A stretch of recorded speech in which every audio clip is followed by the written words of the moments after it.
Shalom Bapak Ibu Saudara-saudari sekalian, untuk renungan harian kita pada hari ini terambil dari Yakobus 2 ayat yang ke-17. Yakobus 2 ayat ke-17, beginilah bunyi firman Tuhan.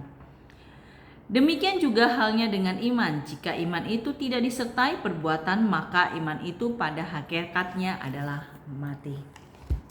Untuk tema renungan harian kita pada hari ini, iman dan perbuatan.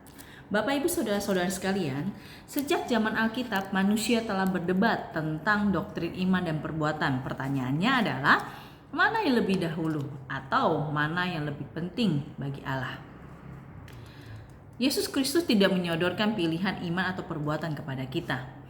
Kitab suci mengajar bahwa perbuatan tanpa iman tidak berarti bagi Allah, karena kita tidak bisa mengusahakan jalan kita ke surga.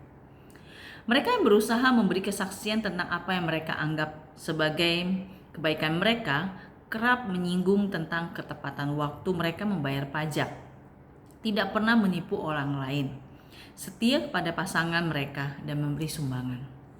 Tetapi Allah menyatakan dengan jelas bahwa kesalehan kita sama seperti kain kotor. Tidak ada yang bisa kita lakukan untuk memenuhi standar Allah. Tetapi saat kita diselamatkan, Allah mengharapkan kita, bahkan memerintahkan kita untuk tidak hanya menjadi pendengar firman, tetapi juga pelaku firman. Perbuatan ketika kita lakukan di dalam Kristus adalah perpanjangan dari pelayanan Kristus.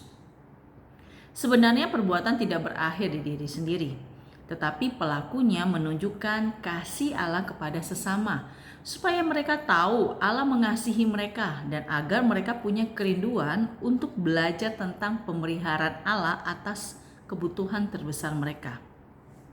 Alkitab berkata, orang yang terperosok di dalam parit tidak akan tertolong jika kita melewatinya, berharap dia baik-baik saja dan menyampaikan kasih Allah kepadanya. Tidak demikian, tetapi kasih Allah ditunjukkan dengan memperhatikan kebutuhan fisik orang itu dan menolongnya keluar dari parit.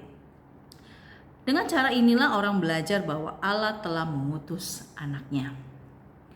Perbuatan tidak pernah dan tidak boleh menggantikan iman dan penyebaran Injil, tetapi keduanya adalah perpanjangan iman yang alami.